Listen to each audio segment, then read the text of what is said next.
Welcome to UberCube, the podcast where we discuss all things Cube, but with refreshments. This is your host, Anthony Adams, aka UberBear, and I'm joining you for part 2 of our, I guess we say, Magic Foundation / aka CubeCon 3.0 deck assortments that we're going to talk about. Electric Boogaloo. And I am joined today by the same trifecta recorded in the previous trifecta. We've got ourselves a May, we got ourselves a Chris, and we have ourselves a Stu. And we brought a Stu.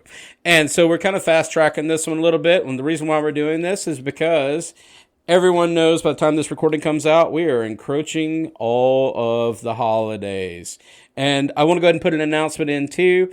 UberCube will be taking a break sometime in December till sometime in January. Dates TBD, but just like everyone else that does content creation, we need rest. So we will actually let everybody know. I'll put up some Twitter posts and whatnot, but I thought it would be prudent if we can get ahead a little bit here and kind of talk about what we learned from these deck lists and then apply them to the newest set, Foundations, which has been kind of a treasure trove for our various different featured cubes at CubeCon 2024. A lot of cool reprints. Yeah, a lot of downgrades. Cool, downgrades, just new stuff. Lessening of dollar signs for perhaps people like May that are looking for that $2 to go to $1.99, right, May? Mm-hmm. So before we go any further down this conversation, we're going to do the thing that we always do here at UberCube. We're going to enjoy our libations of the show, and I believe our beautiful May has went and made another drink. She likes to outclass us on all the drinks every day. Well, I wouldn't say outclass. This one's a pretty simple cocktail. It's just Fireball and apple cider. So it's a classic. Outclassing the May. Apple and cinnamon just go so well together. So good. So well. So good. Like, Sue and I went to the grocery store. You want the pro cocktail trick here to make it really pop. Unfortunately, I'm a little out of oat milk. But if you mix in a little bit of oat milk, you have to make sure that it's something like oat milk, almond milk, whatever. Because if you use an actual dairy, then it can make it a little too milky. But it adds a little bit of a creaminess that almost makes it taste like an apple pie. Oh my gosh. Again, she never brings us these. I know. We literally have to hear it Why do you have to tell me this when I've had a couple of these IPAs and I can't, I'm not one to drive after I've had a beer or two. So now I can't go and, go get the fixins. So we're going to just kind of cut right to it. We're going to go straight to the chase here. And we're going to talk about during this particular segment, we're going to talk about UberBear's Artifact Cube, aka this guy. And then we're going to talk about the Fae Cube, which was featured and played the most out of the group. I mean, who wasn't expecting that, May? Who wasn't expecting that the Fae Cube, the greatest cube in the entire planet, would be played the most? Spoiler alert. I mean, hell, I played that cube. That cube was sick, and I lost at it. So bad, but it is what it is. It was pretty popular this year. I'm pretty proud that I even got it up to the 128. Oh my goodness, yeah, it was absolutely gorgeous, and we talked about it. You have balanced that cube. You have made that cube it's splendid. It's perfect. So why not unsettle it now that we have Foundations coming out? That's what we're going to talk about. Well, what we're going to need to do, as we don't, May is not in North Carolina, and we are. So May, what we're going to have to ask you to do is we do have a friend in our little play group that has a clone, but again, it's a clone that's at least 749 versions prior, because I think he only built it 2 weeks ago. But Christian has a clone of your cube. You guys have got to get together and encourage him to make all the changes that you have over the last few months so we can start banging out some testing. Because honestly, in all seriousness, this is going to just be a staple of all the events moving forward. Let's be honest. It's very, very popular. Again, very, very balanced. Huge amount of support and love from the community, which is amazing. And I'm excited to see what it looks like after these Foundation cards gets added. We've got Tony Stark's Cave Edition, by the way, the one where he actually had tried to escape from the people who had him captured in the first Iron Man. We need your version of the Fae Cube, which is Mark whatever. But yeah, Christian's is inscribed on stone tablets. That's how old his is. There's you died a mimic still, and weird closet creatures, and you can't do anything about it. They just beat you to death, right, Chris? You know what I'm talking about? Those ones you just animate. I like to view his version as a time locked version from before Cube. I think it was done after CubeCon 1. So I think it was it was before. I think it was. Oh yeah, it was well before. Well, you're right. Yeah. Sometime in the late 80s, I think that's when it was put together. So I'm not that old.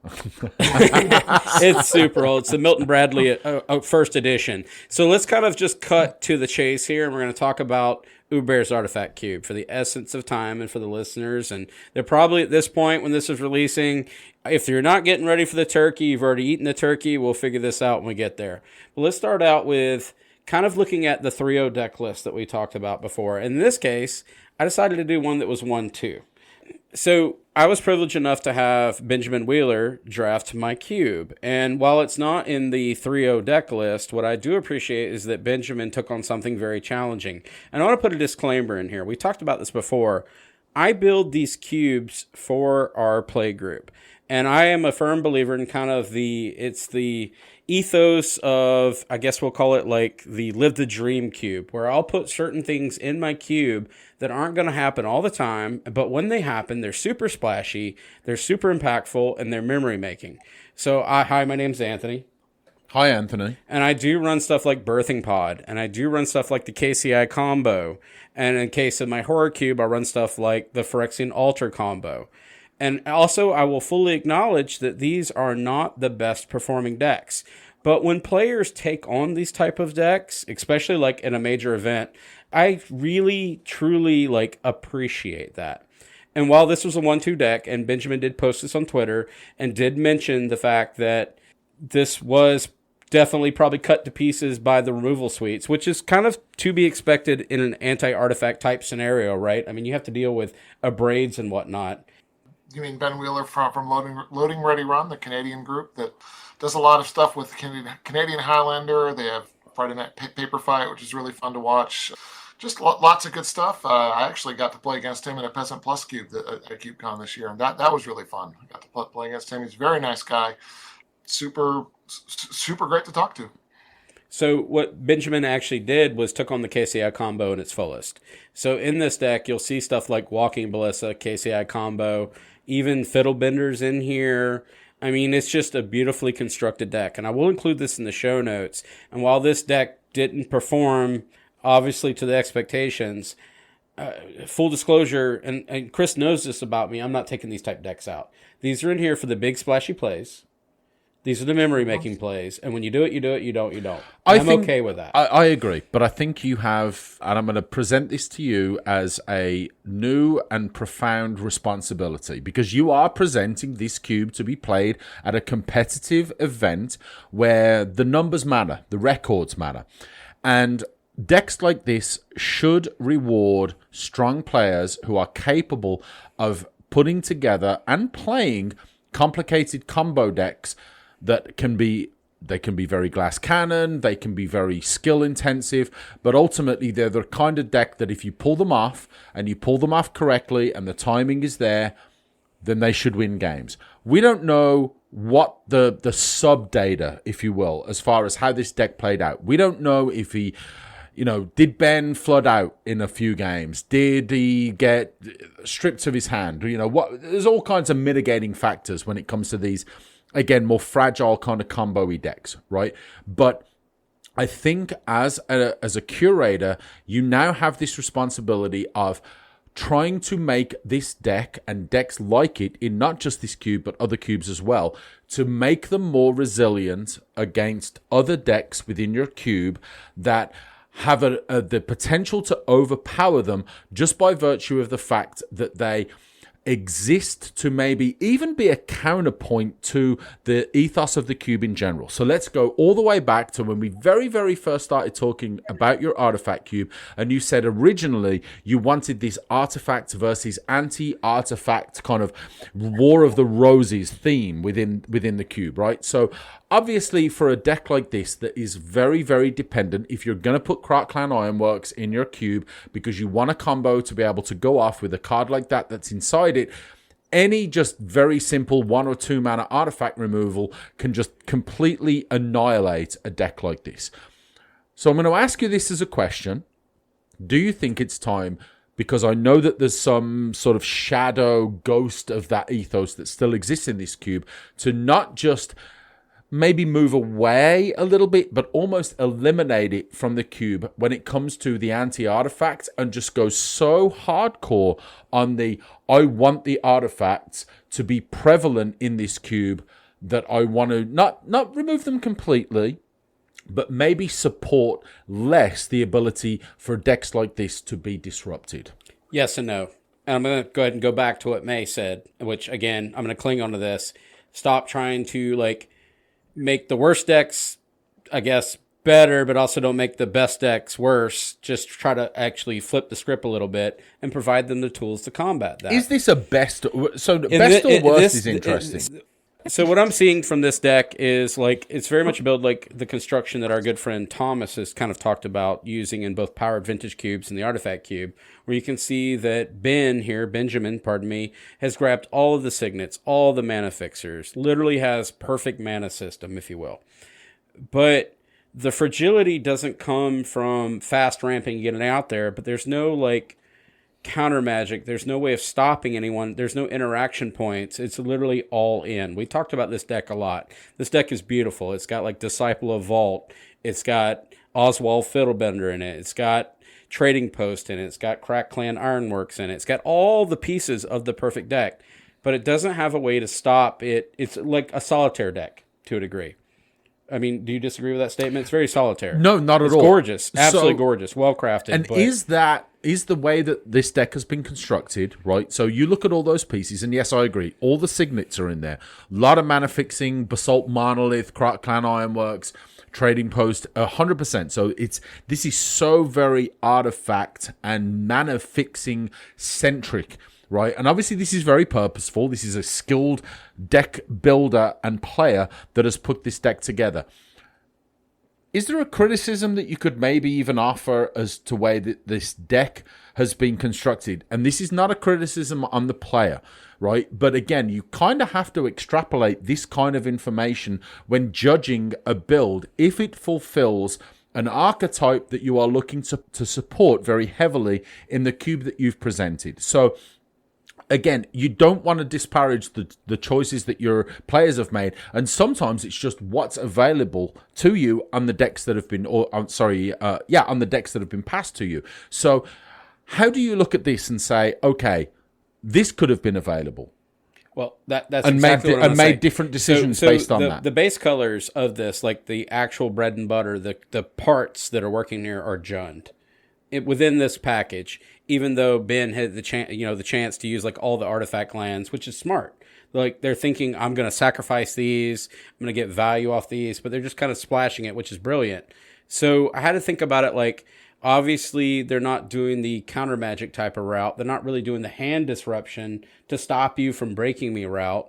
What could I do to kind of fix this scenario? And I want to go back to May again. So I thought about it a lot, May, and we did this on the car ride home.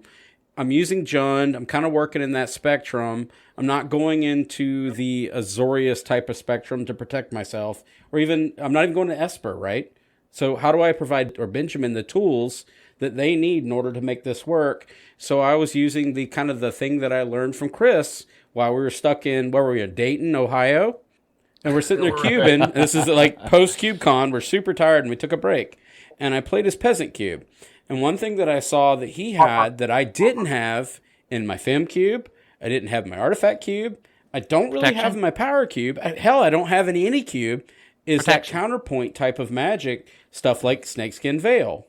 Yeah, because that's the biggest hole that I see with a lot of these frail strategies, is that their way to counter-interact doesn't really exist. Right. I didn't have a way to stop the counter interaction outside of counter magic or hand disruption. And that's the kind of support that I'm talking about with a deck like this, right? So, again, you need interaction that protects your strategy. Precisely, right? And we could go, we're maybe going to talk about this card later on, but a card like Force of Will, right? Force of Will is a wonderful combo protection card. I would argue that it is the greatest combo protection card that has ever been printed, because blue is such a strong combo color, and now you have a card that you can use all of your mana and then pitch just a random blue card to protect what you're trying to do. But you don't have access to that in this cube. So how do you work to protect those combos from just getting run over by creatures or having one single removal spell that is able to disrupt what is such an elegant and beautiful aspect of the cube.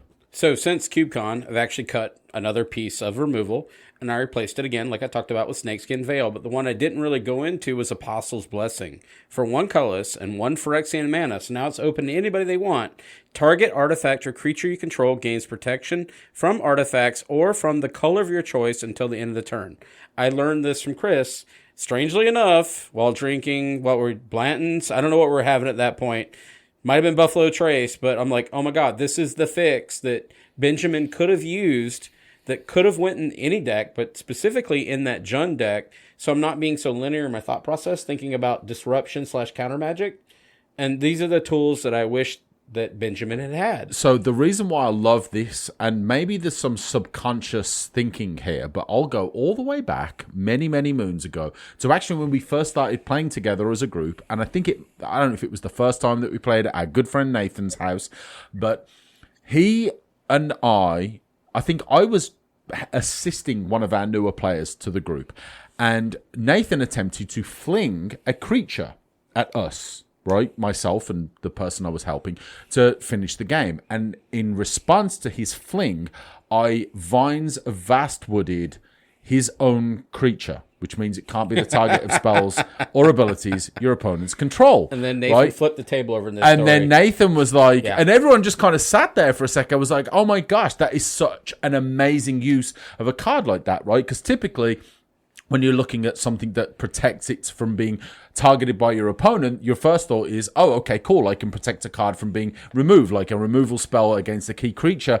Now I've got the ability to protect it. But now you have that sort of anti-opponent on their own creature ability to protect something. So I love cards like this that sort of have this duality about them, where you can protect your own creature but also protect, an opponent creature from being able to do what your opponent's trying to do. Which is a good chance for us to kind of bleed over into the foundations portion, like the upgrades. In addition to the Snakeskin Veil, Apostle's Blessing, a new card's come out, and Chris and May, I added this to the list that I'm thinking about adding, is a third counterpoint, and it's Celestial Armor. For 2 colorless and 1 white, you get an artifact equipment, Flash. When this equipment enters, attach it to target creature control. This creature gains hexproof and indestructible until the end of the turn. I'm okay with those microdoses. And then equipped creature gets +2, +0, and has flying. And then you can equip it for 3 colorless and 1 white. So I think this is another interesting, equipments matters, but also kind of protects those components of, we'll say, KCI combo or whatever you're trying to do. Because there are certain key creatures that you don't want to have exiled or removed. That I think this type of card, in a pinch, this is a sideboard card, but also kind of goes over into the other archetypes when we got Stoneforge Mystic, etc. So I can see this being, I'll find a place for it. So I like it, but I do have a question. Sure. Why not also include the card Bladed Battlefan? I don't know what that does. I literally didn't know anything else. This was a new dynamic for me. Please tell us what that does. There is another card that does something similar to that in black, where it's 1 and a black flash. When it enters the battlefield, attach it to target creature you control. That creature gains indestructible until end of turn. Equipped creature gets +1/+0 and equipped for 1. Okay. I'm down. Like that. It's pretty good. Yeah, I'll add that too, because I need a few things to counterpoint, I guess. So I think that's pretty great. I am actually a huge fan of Celestial Armor because it's only 3 mana, it flashes, it auto-equips, the stats are extremely relevant, +2/+0, and with flying is really bonkers good. And the fact that it gives it indestructible and hexproof when it enters, I love this card. Very, very powerful card. The last card I want to talk about from Foundations, I'm going to kind of skip over. There'll be others in the show notes, but for the essence of time, I'm going to do that. Shardless Outlander. I know this came up in our Discord today, Chris. This is for the 7 colorless 6/5 trample, basic land cycling 2. And this is a construct. So it plays in my construct themes. Also gives me the land cycling in order to fix yourself. And I think we kind of talked about this because it's uncommon and it's from the jumpstart section that you could probably run this in your peasant because it self-bends. It's common. Common, baby. It's common. That's actually pretty good, right? It's spicy. It's pretty good for reanimator strategies. Yeah, I like this card. Actually, I'm pretty pleased with this card. Don't normally get it. It can be reanimated. It's decent. I do like this card a lot, and I'm seriously considering it for a Pauper, or maybe even Sultai Cube too. There's another card too, because I said I wasn't going to talk about another one, but this is actually a little bit more. I don't know if I have a home for this yet, but it's Scrawling Crawler for 3 colorless, artifact creature Phyrexian Construct, 3/2. At the beginning of your upkeep, each player draws a card. Whenever an opponent draws a card, that player loses 1 life. This has kind of the draw 7 strategies attached to it for those powered vintage players, and it's got a nice little aggro body. I don't know. I don't support that in my artifact cube, but I thought it was worth a mention. It's an interesting little dynamic. It's, what is it, kind of Howling Mine with a Mine-ish, body? Howling Mine Yes. attached to the Underworld That's Dreams. exactly what Howling it Mine is. and Underworld Dreams, and Underworld Howling Yeah. Mine, Underworld Dreams, and on a body. Yeah, It's kind of For 3 interesting. mana. It's an interesting card. I think it's worth talking about. It doesn't quite have to do with what we're talking about. It is here. interesting that it has both the punishment and the setup for that punishment. But, like, is that really something you're wanting in your environment? Powered vintage, Like, probably. who's actually No. being hurt against Questionable. this card? No. Right? No? No, I don't think it's. I don't see this in Power Vintage. It's not So even remotely good enough. It is a construct. It did appeal to me because you can fetch it with my construct strategies, but I don't know. I Maybe just you put it have on the those list. commander glasses on right now. Yeah, I do have commander I glasses, mean, but I admit I have a commander deck that's perfect for this. That this card is perfect for, and it Oh will yeah, go in. if I had still have my Xyrus deck together, that would go right in. It's a little the 4 that's perfect for this. so I was fortunate enough to have the artifact cube drafted 3 times, and I'll share that data with the audience. But I want to talk about the premier cube, like the cube that we're all waiting to talk about, the #1 cube in the world. This weekend, at It's box the office. most wonderful cube in the world. And me. Where Send you're help. I am casting your trapped in your fairies and basement. flinging your goblins and goblins are confused. It's the most wonderful cube in the world. What do I do next, boss? All right, we got this. All right, let's talk about the Fey Cube. You had a lot of records here. We're It's moving on. November. Yeah, I know. We got past October. We can talk about it now. Let's go. Yep. So glad I got another drink for that. So the Fey Cube, I got a lot of drafts of this cube. It got all the way up to 100, top 128, which I think is pretty good for a cube. That's very good for a cube. Total number of 6 total drafts with the prequel draft, 4 of the main event drafts, and the top 128 draft. And I think that is really good for a cube in terms of performance. But in terms of data, that's a lot of people playtesting it, and there was a lot of interesting things that came up. So even though that 3.0 decks they're not the defining factor of whether or not a cube's good in a small measurement of data, right? But when you have a large amount of data and you're able to cross-reference it with, upcoming and previous drafts in that event, it can be a good representative of what that metagame kind of looks like at the moment. And I think that is ultimately one of the biggest advantages that I've gotten from this CubeCon compared to, say, last year, where it's not that last year I didn't get enough drafts. Like, I definitely got a lot. It was pretty popular that year, too. But this year, it definitely felt like I had so much deck diversity with the top 3.0 decks that it made for a very interesting watch while I was trying to work the information station and just kind of check in once in a while to see what people are building in it. So Yeah, I did my digging through these high power decks, right? The 3.0 decks. I will say that ultimately looked like red seemed to be the least represented. And actually blue wasn't particularly well represented either. White and black and green looked very, very well represented. Actually, I would say Yes. white and black in particular look very, very highly represented. So let's talk about the archetypes that exist within those 2 and maybe 3 colors, and what did that tell to you about the cube in general, not just from a color perspective, but from an archetype perspective as well. So one of the things that I was keeping on my eye on from last year was the Orzhov party, or Esper party, right? And this year we've actually had not only it show up in the 3.0 drafts, but also in the 0.3 drafts a couple times. And that was quite interesting because there were several believe it or not just Anthony, drafted and tried to draft into the Orzhov party stuff, and only didn't get a single win, which says to me that across all those games that it has a high risk, high reward to it that is good for the environment. It's like, yes, it is strong once it comes together, once it's played well and it's executed well, then it can be very strong in here. But the fact that it is not... I was Xing all those because I didn't actually successfully do any of that. Keep going. Anthony's like, yeah, you know how you know all that list you gave. I'm like, nope. all the ways that you should play that deck. Well, Anthony didn't do any. I didn't do any of that. Not a single one. But I will offer this as like to break it up a little bit. That I got to play against Jamie Topples twice, which I enjoyed very much. Both in the bottom of each draft seat, and she enjoyed this cube very much. We had such a great time actually playing with this. It felt very reminiscent of me versus Parnell. And I still lost, so I'm still holding my record with the fake cube. Continue on, May. We need Jamie on the show.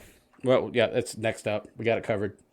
So it's interesting that you said that red was a little underrepresented this time because it actually showed up a couple times. With notably the Brian deck came up twice as a 3-0 deck, where we had a Brian Stout Arm type of burn deck that they were going for, and it paid off really well for them. Why you gotta do that to me, May? Why you gotta do that? We know. Brian Stoutarm literally walked the dog with me. It was like I built what I was like, May. I built the perfect deck. Oh, but there's Brian Stoutarm. Did you not remove it? I'm actually really glad that Brian Stoutarm has this dynamic with the other decks. Like, yes, he has the potential to just completely run over something like Orzhov Party, and I'm actually here for it. All right, you heard it here first, folks. Draft Brian Stoutarm for the win. It's pretty good. I will also say what was interesting about this year's data was that Una actually showed up both in one of the drafts, like the main event drafts as a 3-0, but in 3 of the 0-3 decks. Oh, okay. I love Una. So even though Una's like really notoriously strong in here, she was not strong enough to completely like win games on her own. I felt like that was kind of a good sign. That's always been a note for the Fake Cube is the fact that we have bomby high power. Not high power, but like strong bomby cards that tend to make themselves their own decks, if that makes sense. It does. Yeah, and they're strong at this power level is what we're going for. Yeah, and this is where I'd love to have data. What happened in those games, right? Was Una in their hand turn 1? They were never able to get the mana up to be able to cast Una.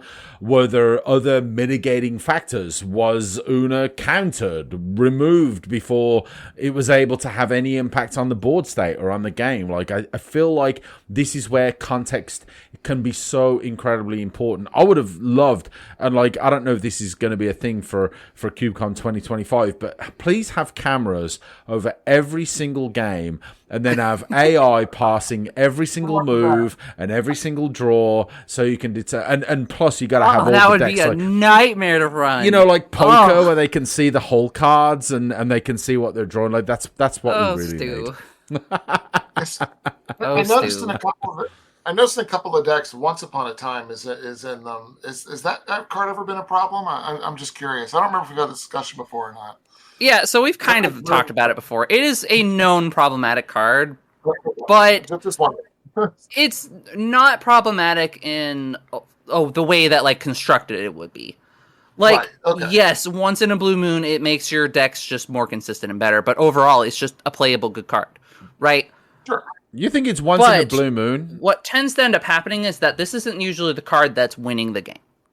Even if they do get that one free thing, it ends up not being super relevant in the first 2 turns, except in the very specific matchups against, say, Orzhov Party. Right. I'm kind of surprised about that. I love the card. It is a very strong card, and I remember you've mentioning it in the past as kind of like a watch list kind of thing. But yeah, I'm not willing to cut it just because its flavor is just too perfect in here. And I feel like it's okay to have like an outlier card for the sake of flavor if it's not like actually winning its games, if it makes sense. I only have one card besides Brian Stoutarm that hurt me so bad, but one that actually I felt like during my draft I was trying to build like a controlling mechanism. Mine's different than the one we're seeing here for the 3-0, obviously, but there's one card that we got to find. I think we should work together to find a better fit, and I know we're going to get a little bit of an argument out of this, but Slaughter the Strong for 1 colorless and white. Each player chooses any number of creatures they control with total power 4 or less, then sacrifices all other creatures they control. This card actually, I needed it in a pinch. I needed it to work the way, like the creatures were bigger than what I needed, and it was going to wipe my entire board state. I know that you've had I want to ask you a question in regards to like board wipe, so I can kind of get. I wanted to stabilize, and I could not stabilize, and there was no way because the card that they chose, if I'm not mistaken, I could be reading this wrong. I think it was Brian, and then I just lose anyways, right? So that was where something like Crippling Fear or Harsh Mercy was better at that job, but I was pole position until that point, and I could not. It's hard to get a board wipe that is functional enough that it fills that restabilization role that we're needing for that slot, while also fitting the sort of flavor needs and the mana cost needs, because there's a certain threshold in which I need people to be able to interact with tokens and whatnot in order to be able to restabilize, but I also need it to not feel like a complete blowout like Crippling Fear was. So when we're looking at these 3-0 decks, Stu and I were kind of seeing a resounding theme, kind of like the film. There was a prevalence of white again. Were you right in saying that? Yes, white was very prevalent. Black was very prevalent. Green had a big part in it as well. Like I said, I think blue was kind of underrepresented. Red, you could argue, like it had its place here or there, and maybe it was just that there was less so when it comes to the Brian decks. Or maybe, you could even make the argument that Brian Stout Arm was incredible, but it just managed to go 2-1 so many times that it didn't just show up as much. I'm just really happy because one of the 3-0 decks was a Jund deck that actually had Grumgully, Murderous Redcap, and then a few other things like the other Persist 5-drop Goblin, Muzzback Raiders, I think it was called. Mudback Raiders? Whatever. Point is that they actually put it together and got paid off for putting it together. And I was just really happy that managed to pull its way up. But yes. It was a comment that I got a few times was that goblins feel kind of unfocused at the moment, and we could try to figure that out as I go. Someone is always going to want to draft goblins. There's going to be someone at the table that sees goblins, and you don't even have to see one that's super bonkers powerful.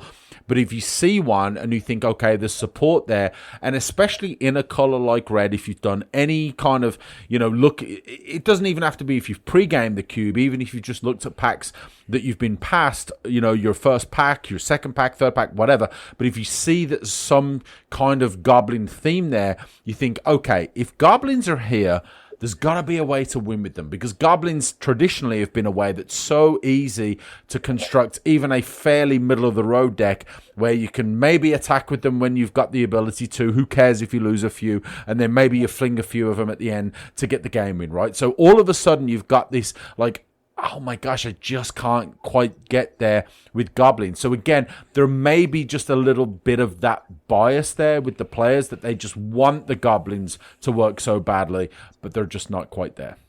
I'm going to have to give myself a little more freedom in terms of the goblins, because I've been having to hold back a lot, because it's just like, yeah, of course I want to have like the strongest goblin packets that I could throw in there, because, I would want to draft that. But I also just need to be sure that I'm not just putting in the strongest packages and then it just completely runs over everybody else, right? And I think having, very goblin-centric effects that just don't really work very well in other decks can be a fairly straightforward way. I don't want to say that you should just put cards in that are only very, very good. They're very parasitic and in nothing else but a goblin deck. But sometimes it's just necessary if you want to have that support for a typal kind of deck in your cube, that you need to have something in there that's going to provide that little bit of extra boost to make them viable. One thing that I thought was really cool between our cubes, because they're actually like getting a lot of play testing, a lot of seasoning, if you will, right? They've had opportunities to go between these smaller metas to larger metas, that we've actually gotten a little bit more I guess, deck diversity in our 3.0s. Not that we can use that as a benchmark, but it is kind of nice even when I'm looking at my artifact cube, there is one common color that I will announce, but I'm seeing Izzet, then I'm seeing Dimir, and then I'm seeing Simic, all blue, by the way, which is refreshing, frankly. I think Chris and I kind of talked about this earlier, that it's not Selesnya, the menace from the first year. It's not Rakdos, the menace from the second year. But now we've got this variations of blue.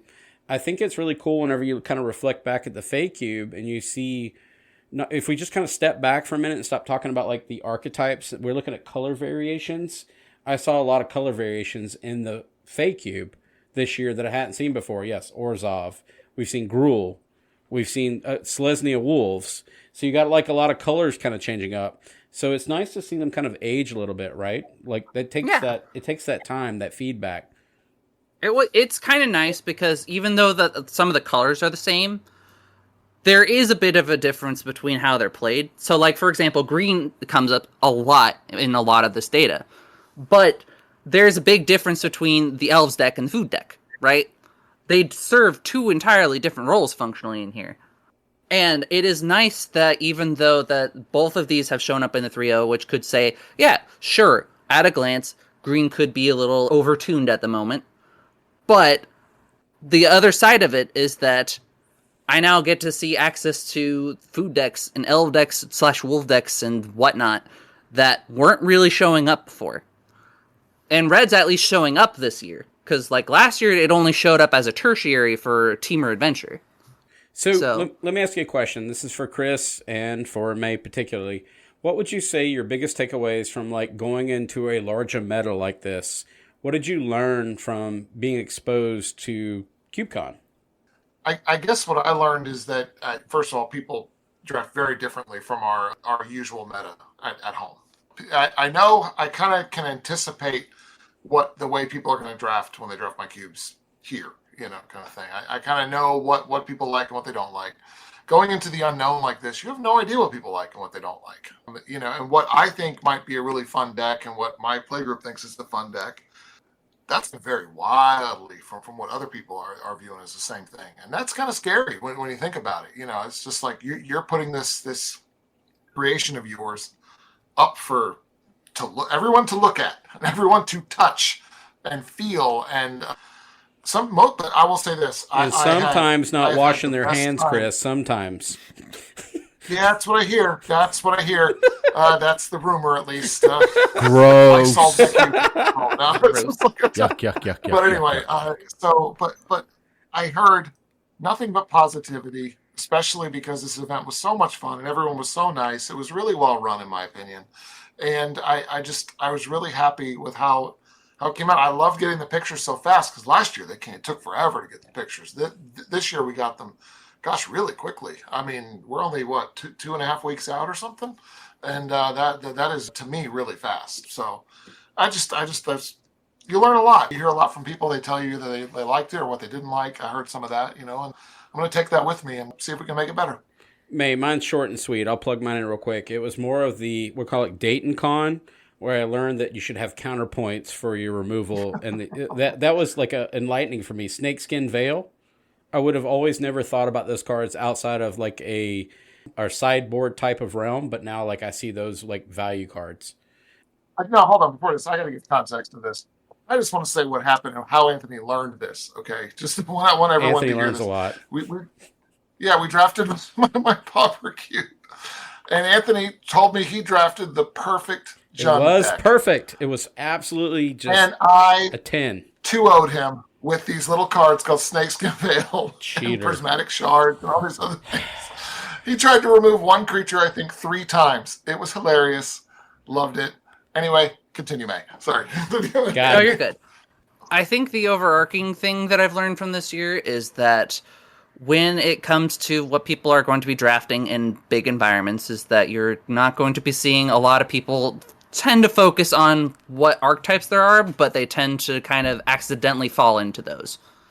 Because when people are kind of playing more competitively, they will draft good cards and then see if it happens to line up with a strategy of theirs, of whatever their deck strategy or drafting strategy is for that game, right? And when knowing that it is good to have a top-down perspective of saying, okay, I want people to be able to draft their good cards and then have it feel like they can come together and kind of create their own decks. That I'm wanting to encourage. But it is also just nice and affirming to see that the archetypes that I have been slowly working on and tweaking have, also showed up and have created their own little marks with the players, even if it's incidental. Hey, May, so you had a few cards you wanted to add from Foundations. What were those? Yeah, so the first one was Fabloom Trick. I got added a few times for it. Fabloom Trick is 2 and a blue for an instant. Create 2 1/1 blue fairy creature tokens with flying, and when you do, tap 2 target creatures an opponent controls, tap a target creature an opponent controls. I can speak. This card's great. It's exactly what I've been needing. It kind of fills that niche that I've been trying to fill in the Fake Cube with some of these other cards, and I feel like that having a little bit more of these defensive ways to also create pressure on some of these life gain decks will be increasingly important for getting fairies back into their niche that they had in last year. You actually put on a couple on here that was Volley Veteran, which was 3 in a red for a 4/2 Goblin Warrior. When it enters, it deals damage to a creature the opponent controls equal to the number of goblins you control. Big reason I'm not really looking at that is that I already have Basalt Ravager, which is effectively the same cost, same stats, but when it enters the battlefield, it deals X damage to any target where X is the greatest number of creatures you control that have a creature type in common. This card you can use with any creature type combination, versus the other one only cares about goblins. So that's probably why I'm going to overlook. Well, you told me the goblins are lost and they didn't have management, so I was trying to apply management skills. This is their agile, scrum master or something, some nonsense. So the reason why I wanted to make a point on this one is that, do you feel that a generic typal ability at red could potentially leave the door open for another person that is drafting in red that can just take that as a value card, rather than this card being so very specific to goblins, and rightly so, somewhat parasitic, because it's only, the power level significantly increases for the goblins player. But does that do enough, just having that one typal limitation to it, that it might give that little bump to allow goblins to kind of compete at the higher level of the cube? So I feel like that is a good point. Being able to replace that with a goblin, and I feel like that even on its own, just 4 mana comes in, shoots something for 1 is relevant in this environment. We have so many 1 toughness bodies in here and tokens and whatnot that you can shoot, that even if you don't have a lot of goblins, you can still just shoot something. It also lines up with some of the theming with things like Voracious Dragon, the Barrage card. But point is that I could see a world in which I switch this instead of the Giant to just make sure that goblins are getting more of those tools. So I would agree. And again, I think that point of providing that support for a type that is obviously something that you've determined has need some love, at least based on the feedback that you've had from your players, so that is an ability there for you to give that very, very small little bump, right? It's not an overpowered goblin. It's not Krenko Mob Boss for 4 that you're throwing in there, but something that can just provide that little extra boost. And it's only to target creature. To me, that is almost a little bit of a downside for it. That's the part I'm hesitant on. Yeah, target creature or player, and the other option that you mentioned, if that had the ability to target a player over just a creature, so that might be. So maybe we need to. Salt Ravager can hit any target, and maybe that's just enough. But again, you've got that. That battle for a card like that, whereas another player that's not playing goblins isn't going to care about Volley Veteran, whereas any other player that has a deck that they've constructed with red, even if you've got 2 or 3 creatures per type, that might just be enough, because it still hits for 4 mana. And so for this last one, what do you think about the Banner of Kinship, May? What were you drinking, and can I have some? Too strong. Way Banner too of strong. Kinship's a 5 mana artifact. When it enters, choose a creature type. This artifact enters with a fellowship counter on it for each creature you control of the chosen type. Creatures you control of the chosen type get +1/+1 for each fellowship counter on this artifact. Is this too strong? Is it too strong? Costs 5 mana. It's 5 mana win. Look, here's the deal, right?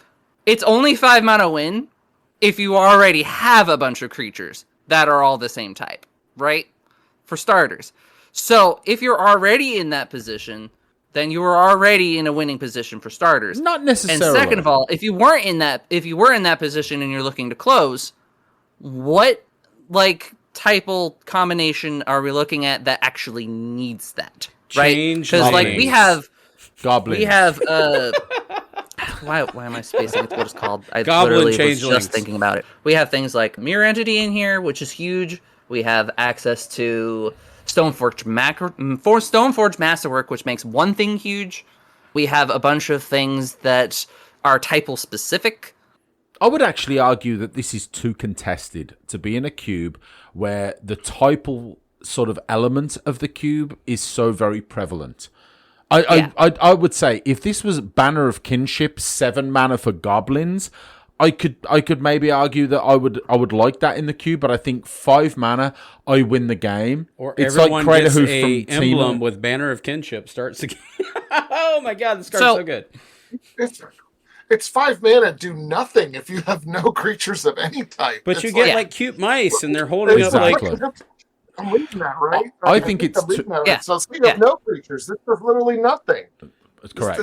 The I still high think that's case too is good. I win the game, and the low case is it does nothing. Well, Slaughter the Strong is not going to handle it. so Either we of have those this sides out. of the coin does not particularly appeal to me. No.